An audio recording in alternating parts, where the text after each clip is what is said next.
Our class went on a field trip to the beach on this ridiculously hot day. The girls were all showing off in cute, colorful bikinis. Except me. Ugh, I wasn't feeling so great. Sweetie, why are you all dressed like a polar bear? You're gonna roast in those clothes. Let me help you out. Wait, no, don't! Before I could even finish, the teacher yanked off my outer layers, revealing all the arm and leg hair I'd been trying so hard to hide. Guys, look! It's a gorilla at the beach! The crowd burst into laughter. I just sighed. Hi, I'm Farley, 16 years old, but at school everyone knows me as the wild girl. If you want to hear about my oh-so-fun life, don't forget to like and subscribe to MDA. I've had hypertrichosis since birth. It's been a nightmare. All my body hair grows super fast, so I got all of these wild hair, thick brows, a full-on mustache, and legs and arms covered in fuzz. In a world obsessed with silky smooth skin, this is straight up tragic. For years I tried everything to get rid of the hair, but that darn thing always grew back overnight no matter what I did. My weird appearance turned me into a walking target. Tessa, the prettiest girl in school, acted like I was contagious. Ugh, stay away from me! I don't want to catch your hair disease! Yeah, standing next to Farley is like Beauty and the Beast IRL. Ugh, I needed to get out of there. I wandered off toward the edge of the forest. That's when I noticed a black swan with a broken wing. Let me help you. Got cast out by your kind too, huh? While I was comforting the swan, I missed the footsteps behind me. Excuse me, I kinda need your help with something. I turned and saw a totally strange guy. He was all covered up with just a bit of skin showing, super pale.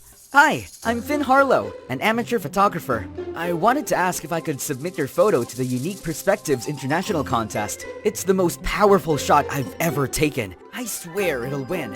I stood there, blinking at this guy, spitting out words like a sales pitch. Wait, an international contest? You mean everyone could see it? Exactly! The whole world might know your name. Isn't that awesome? No. What the fudge? I could clearly see the thick caterpillar brows and a whole bunch of scraggly arm and leg hair sticking out all awkward and uncomfortable. I looked like some Tarzan jungle girl hanging with animals. I couldn't even imagine the entire world seeing that pic. I'd never step outside again. No, never! I don't want that photo going public!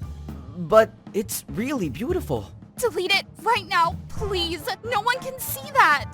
Finn had no idea what was going on, so he just nodded along, totally confused while I kept throwing demands at him. Eventually, I let out a breath and ran off. I thought that'd be the end of it, but nope. The next day, he showed up again and wouldn't leave me alone. You helped an injured animal. People will be moved by your kindness and your beautiful soul. Moved? Please. They'd be horrified by my leg hair. I don't want to be a laughingstock. You don't get what it's like being judged for looking different. He seemed stunned, and out of nowhere, he took off his beanie, sunglasses, and jacket, revealing white hair and skin. He was albino? I'm different too, but I don't let that stop me from doing what I love, and no one should judge you for how you look. Your soul shines in its own bright, beautiful way.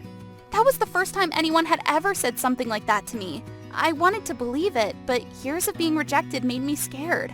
It's okay if you're not up for it, but how about helping me take a new once-in-a-lifetime photo? I don't know what got into me, but I said yes. The next few days, Finn dragged me all over. Hospitals, orphanages, and shelters for the homeless. You gotta sift through the mud to find the gold. He wasn't wrong. Seeing terminal patients smiling and staying positive was kind of life-changing. There are moments so moving, you just want to freeze them forever. Here, let me show you. He took my hands and carefully taught me how to use a camera. A perfect moment caught in time. Are you taking pictures of me? Yeah, I love your bright smile. You look amazing too. I love your long, thick hair. It's just like Rapunzel's. When I get better, I'm gonna grow my hair out just like you. I was stunned. All the things I'd wanted to hide or erase were someone else's dream? Once you learn how to use the camera, you can take your own portraits. I do that too. It helps me appreciate myself more. That night, I spent hours just staring at myself in the mirror. To be fair, I did have smooth skin and a pretty decent body.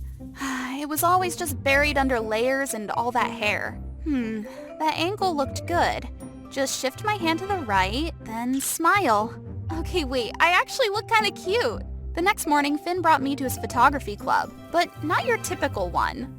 It's for people who feel insecure or different about their bodies. The founder's the one in a wheelchair, and the other's that sweet lady over there. They wanted to create a space where people could learn to love life and themselves through photography. The members were all smiles, proudly sharing their favorite shots.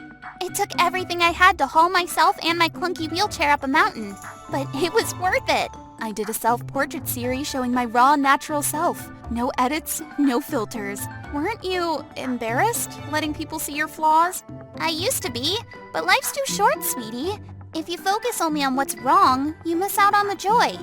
So what's your favorite shot? I handed them a photo of a wildflower growing on a cliff, not a selfie.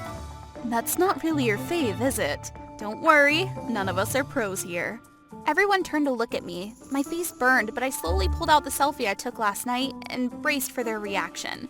The technique's a bit rough, but I love how raw and real it feels. It's inspiring, don't you think? You're way braver than I thought. You're glowing. I seriously thought I was dreaming, standing there in a flurry of compliments. But reality hit fast, because the next day, the whole school was buzzing. What now? Hey, wild girl, seen the latest post on the school forum? My selfie was splashed across the homepage with hundreds of mean comments. Who posted it? Wait, this guy looked so familiar. Was that the guy from the club? He went to our school too? Have you, never looked in a mirror? Who told you you could model? Then she walked away, leaving a storm of whispers behind. Just when I felt like crawling into a hole, my phone blew up with messages and calls from the photography club. Are you okay? We just found out your photo was leaked. But listen, it's beautiful. Don't let anyone tell you otherwise. I found the one who posted it. He's out of the club. We don't tolerate people using others' images as jokes. And suddenly, I didn't feel so alone anymore. I had people who actually cared. Right then, Finn came running toward me, way more flustered than usual. Like, he didn't even have his full cover-up gear. Instantly, the gossip started. Look, it's a vampire and a gorilla on a date! What a weirdo duo. Finn ignored all of them and grabbed my hand. When I was younger, I used to hate my pale skin and weird hair too.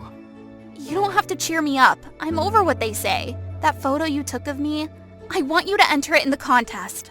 His eyes widened as he pulled me into a hug, stunned and happy. But first, I need your help with something. At the end of that month, our school held its annual senior photo day. Thanks to Finn's help, I worked with the photography club to organize a mini exhibition on campus. We showcased portraits of people with unique differences, and right in the center was my selfie, proudly displayed by the club. As the crowd buzzed with excitement, I walked in. I wore the short dress I'd been dreaming about for ages, fully showing my arm and leg hair. My thick, long hair was now dyed a bold, fiery color.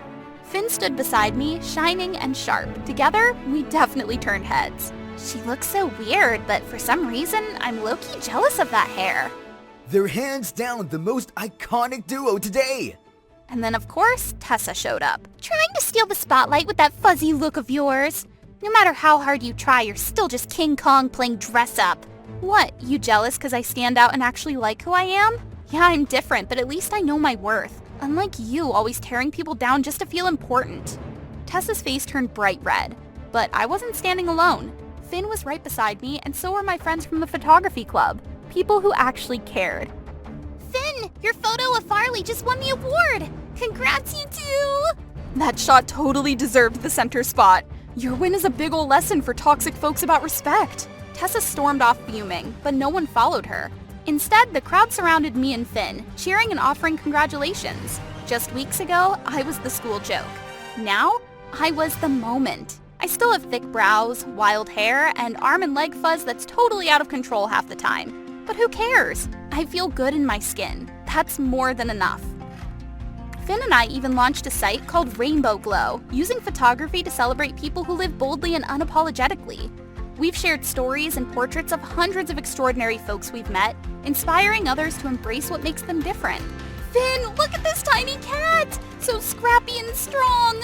You gotta get a pic! Got it, but I'm snapping one of you too. You both look perfect. Ladies and gents, allow me to introduce our city's mayor.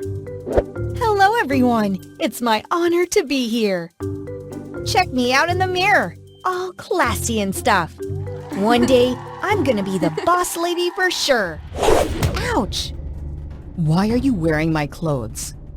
Nora, when did you get back? Do I have to announce my arrivals and departures to a maid like you now? Take that off. Now! These are mine! There's some mistake here.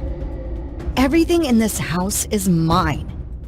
Nora lunges and rips the dress I'm wearing. The very dress I had to save forever to buy.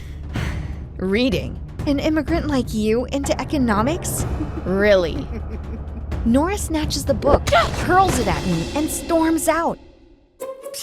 I'm used to it, because I'm Ashley, an immigrant in the US, currently working for Nora, the beautiful witch.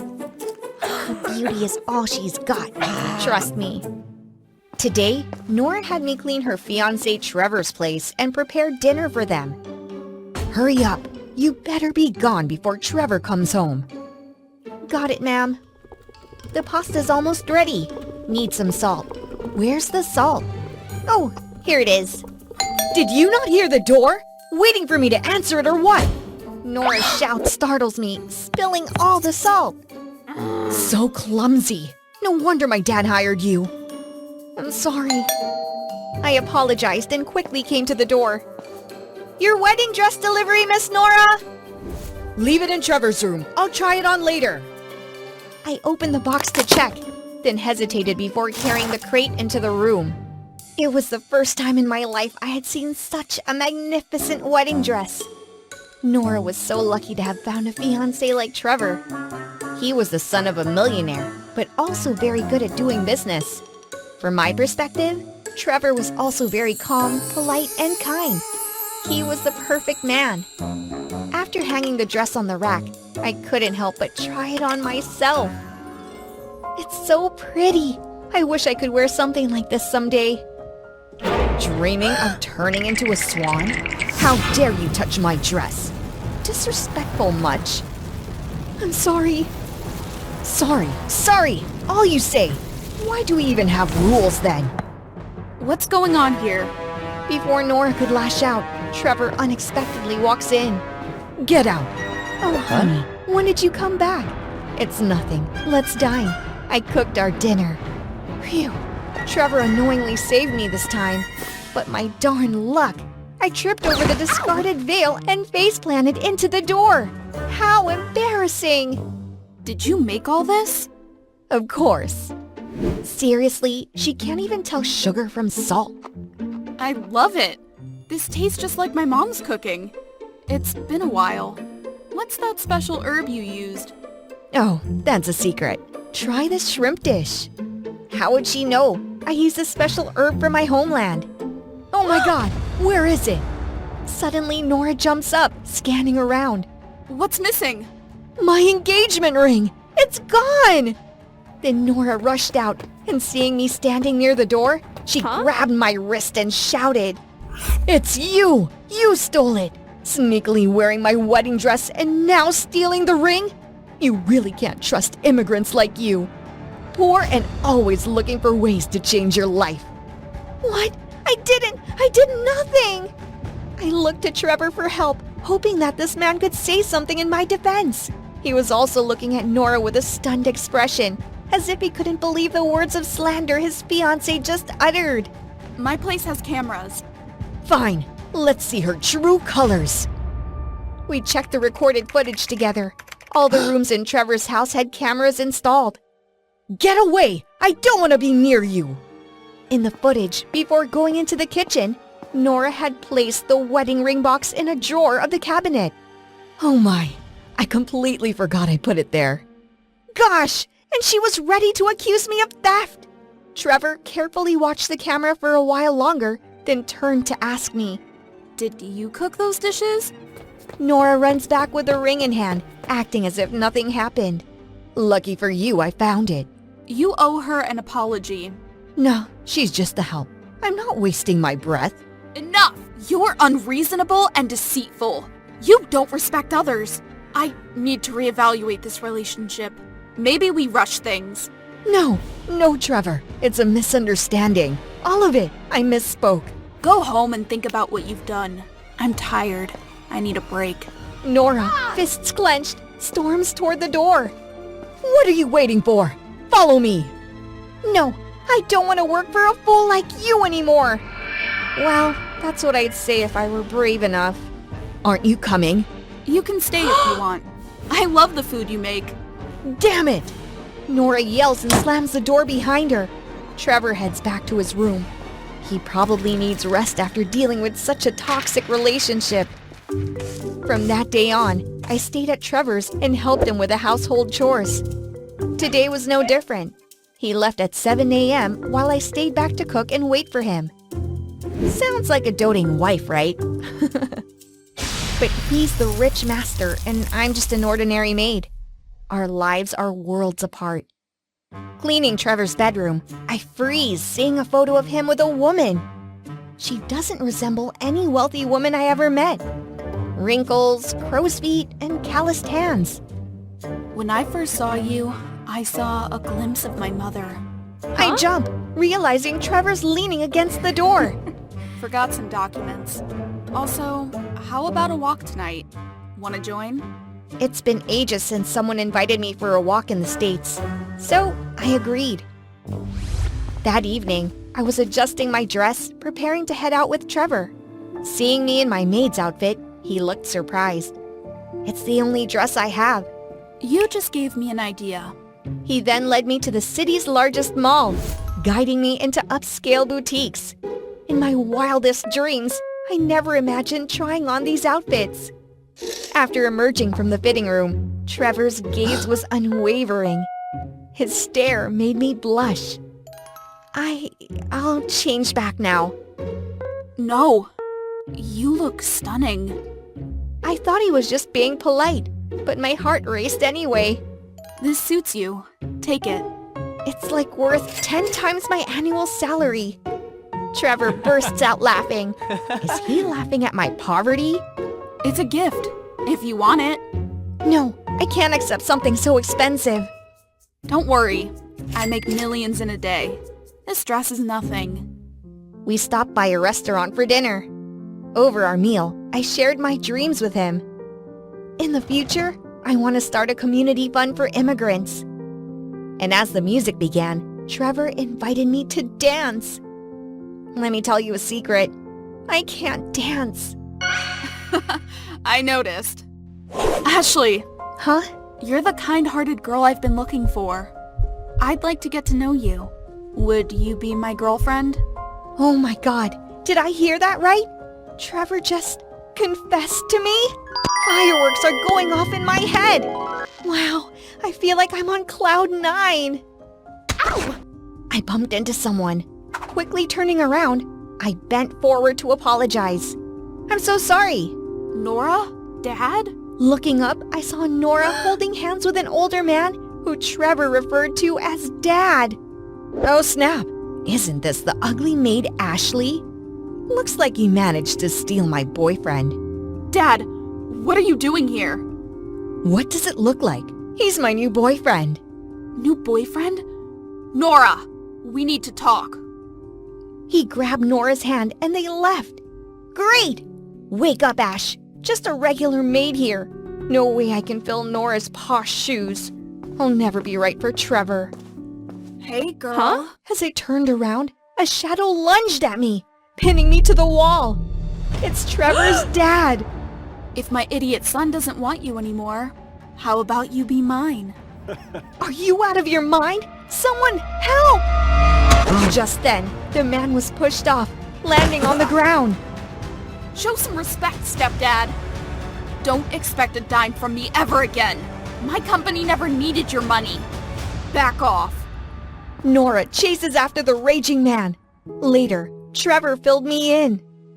His mom was also an immigrant, married that man, and brought Trevor over. That was over 20 years ago. My mom's long gone. It's why I'm so pissed when Nora disses immigrants like us. The next day, I was awakened by someone stroking my cheek. Trevor, honey, why are you up so early? Yo, he's your honey now. Huh? Startled, I sat up to see Nora sitting by the bed. How did you get in here? Remember, I'm the one who brought you here. Don't bite the hand that feeds. Trevor, help! Shh, no need for drama. I won't hurt you. What do you want? I want both you and Trevor ruined, you dirty maid.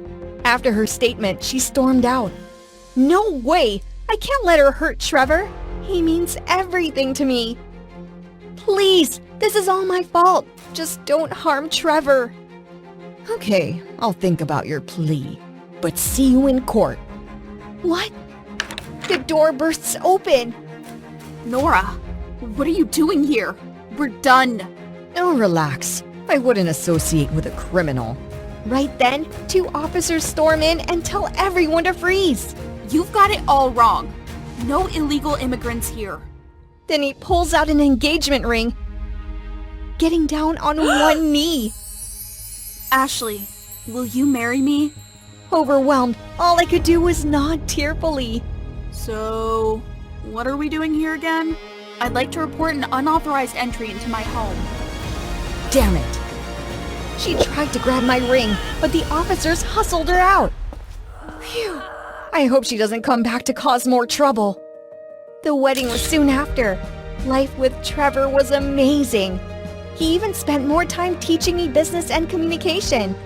With his support, my dreams were closer than ever. Everyone deserves love and happiness, right? Head to bed early. Tomorrow's the big fundraiser. We'll be swamped. I adjusted my glasses and held my husband's hand. I'm so proud of my wife. Huh? Who could it be at this hour? Opening the door, we were shocked to see a disheveled Nora. Please help me. He's forcing me to marry a rich old guy to pay off his gambling debts. I tried warning you. My stepdad's a piece of work. Wasn't marrying rich always your dream? Seeing Nora's bruised arms, I realized money isn't everything. We gave Nora some cash, telling her it's the last favor we'll do for her. The fundraiser went off without a hitch. I was the talk of the town. I want to first thank my husband. His love helped me overcome everything to be where I am today. That's right. I'm so lucky to have met Trevor that day. The following story is a product of imagination. Egypt 2025. Here it is, a pyramid no one's ever explored. We're the first to tell its unfinished story. Let's go. Nervous, I followed the group into the darkness. Suddenly, the stone beneath my foot let out a sharp crack. Before I could react, the ground gave way. My whole body plunged down. My scream vanished into the depths below. No one saw a thing. It has been reported that a young archaeology student named Nina Lee went missing during a pyramid expedition. Search efforts are ongoing, but there's still no trace of her. I'm still alive, but I have no idea where I am inside this pyramid. No exit, no water left, and the air, it's getting heavier with every step. Suddenly, a low grinding noise. One of the walls shifts. Dust billows out from the hidden passage behind it, revealing a secret chamber untouched by modern light. In the middle of the room, there was a golden sarcophagus engraved with the image of an ancient pharaoh. No way. I slowly reached out and touched the lid. The sarcophagus sprang open. A gust of freezing air burst out. Inside, a perfectly preserved mummy, eyes shut, untouched by time. Please don't wake up. Please don't. The mummy's eyes snap open, glowing. Suddenly, everything around me turned white, as if I was being pulled into a story buried for thousands of years. When I opened my eyes, I found myself sitting on a boat, drifting down the turquoise blue Nile River. My eyes widened in shock. All around me, the beat of drums. Soft, melodic chanting, people dressed in ancient Egyptian robes bowing before me. Princess Nefrina, welcome to Thebes, the heart of Egypt. Who? What is this? Some insanely expensive cosplay festival? Or a really twisted prank? And then a colossal palace emerged from the horizon, the Cadmea standing tall in its golden age glory. And at the grand front gate stood a young man, regal and striking, dressed in white and gold royal shenty, a pharaoh's crown upon his head. Pharaoh Tut awaits you, princess, to begin the royal wedding ceremony. Royal what now? With the legendary pharaoh? Just then, the boat touched shore. Tut stepped forward, his hand extended toward me, a gentle smile on his lips. Nope, this is not happening. Panicked, I bolted, frantically searching for a way out. Nothing but the Nile in front of me. No choice, I leapt into the cooling water. That's when I jolted awake. No Nile, no pharaoh, no golden palace. Was it really just a dream? But what about the tomb? The golden sarcophagus? The mummy? Breaking news. A perfectly preserved mummy has been discovered in a previously unexplored pyramid in Luxor. Experts confirm the remains match historical records of Pharaoh Tut, the legendary boy king who died young. A chill raced down my spine. No way that was just a dream. I couldn't just lie there. Just a few hours after waking up, I found myself standing in front of the Luxor Museum, the very place where the ancient mummy was being kept. I wasn't allowed in. The museum had been sealed off for internal research. I tried to reach out to my advisor, Professor Amin, hoping he could help.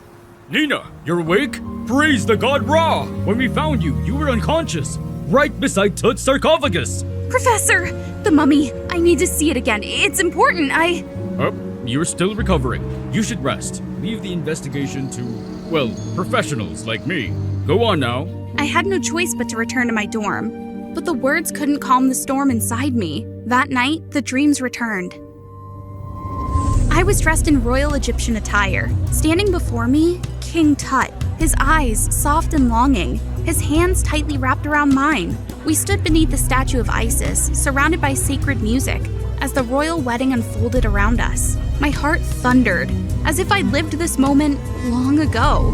I woke with a jolt, drenched in cold sweat. I started digging. Books on reincarnation, past lives, Egyptian mythology, and one name kept showing up, Nefrina, the name they called me. My finger paused on a page. The legend spoke of a princess named Nefrina, the destined bride of young Pharaoh Tut. But shortly after their royal wedding, the king died mysteriously at a tragically young age. From that day on, Nefrina was shunned.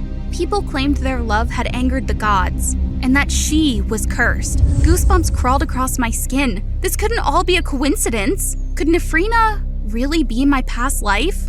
That night, I fell into another dream, but this time, it wasn't a wedding. Tut now lay silent and still, entombed in the golden sarcophagus made for a god, yet couldn't hold his warmth. Surrounding him, priests murmured solemn prayers. I, Nefrina, sobbed over him, begging the gods to bring him back. My heart felt like it was being torn apart. The moment was unbearably real.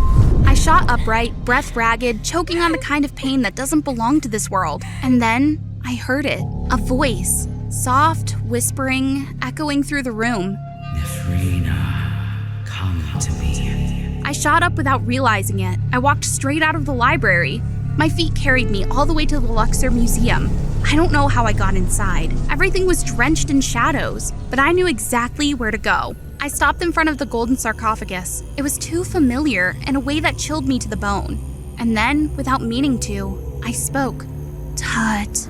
Suddenly, the mummy's eyes snapped open. A blinding light burst from within them. Thick smoke surged through the room. And then, like some twisted miracle, the linen wrappings unraveled. One by one, there he was. Tut, alive, flesh and blood standing right in front of me. Too real, too human, too terrifying. I backed away trembling. I'm alive. Nefrina, at last, I've found you. He stepped closer, eyes heavy with thousands of years of longing. He wrapped his arms around me. This warmth, this heartbeat, it can't be real. I tore myself from his embrace and stumbled back. Nefrina, what's wrong? Don't you recognize me? I'm not Nefrina. My name is Nina, and you can't be real. You're a mummy. Nefrina, please, just let me explain. I told you, I'm not Nefrina. Tut stumbles, crashing into an ancient statue behind him. The statue crashed to the floor, sharp splintering sounds slicing through the silence.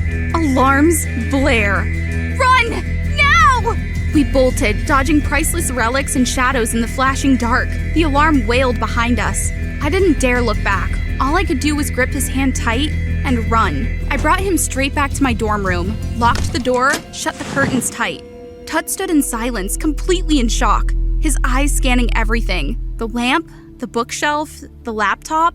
What is this world? Light without fire? Paintings that move? He picked up my laptop like it was some sacred relic, eyes wide, face lit by the glow of the screen. Year 2025? I nodded. It's been thousands of years since we were torn apart. Nina, I know you don't remember. Not yet, but the soul never forgets. Long ago, before the statue of Isis, we made a vow that no matter how many lifetimes passed, we would always find each other again. He took my hand, placed it over his chest, where his heart was beating strong. I waited. In the stillness of death, my body was sealed away, but my spirit never faded. And when you, Nina, stepped into that tomb, I knew. My soul knew you instantly. My whole body stiffened. My mind screamed this was impossible, but my heart was trembling. Everything felt too real. And then a breaking news alert flashed on the TV behind us. Shocking developments out of the Luxor tonight. The mummy of Pharaoh Tut has mysteriously vanished from the museum. The entire site has been locked down, and all expedition team members are being urgently summoned for investigation. My blood ran cold. They were already coming for answers. What dark magic is this? They've trapped a girl in this thin, glowing box! Nina, save her! I didn't have time for this. Listen, there's a lot about this world you don't understand yet, but I can't explain it right now. I need to go. You're leaving? Where? Just for a little while, okay? Please, stay here. Be good and wait for me. He nodded like an obedient puppy. Perfect. Then I dashed for the door. At the police station, the tension was suffocating. One by one, members of the expedition team were called in for questioning. I kept my cool, held my gaze steady. Luckily, no one suspected a thing. There was no security footage. No one saw me and Tut that night, as if something had erased all traces of us. Even the detective was at a loss. It makes no sense. How does a mummy just vanish into thin air? There's only one explanation for this. Unexplainable. Inspector, do you believe in the Egyptian mummy curse? This is my chance. I have to derail their investigation. The room fell into a heavy silence. In ancient Egypt, pharaohs were buried with powerful curses, designed to keep mortals' hands from disturbing the dead. Nonsense! Stop spreading these ridiculous myths. Let me remind you, you're still under suspicion. I didn't mean, I just... Actually, the girl has a point. There are legends of ancient inscription etched into pyramid walls, writings that describe powerful spells placed upon the mummified dead. If we can find the inscription, we might uncover the truth behind this disappearance. And where exactly is this inscription now? No one knows. Just then, a young officer burst into the room, panting hard. Report! We've just found a suspicious individual wandering the streets without ID, dressed wildly out of fashion. He claims to be Pharaoh Tut. No. Outside the police station, cars had stopped. People stared, pointed, whispered, and in the middle of the chaos stood Tut, back straight, chin high, as if he were still in the Grand Hall of Karnak. Except he was wearing nothing but a royal shenty and a gleaming Usek collar. In 2025! In the middle of traffic! Police tried to stop him, but he wouldn't back down. Who are you to command me, the almighty Pharaoh? Take me to Nina, now!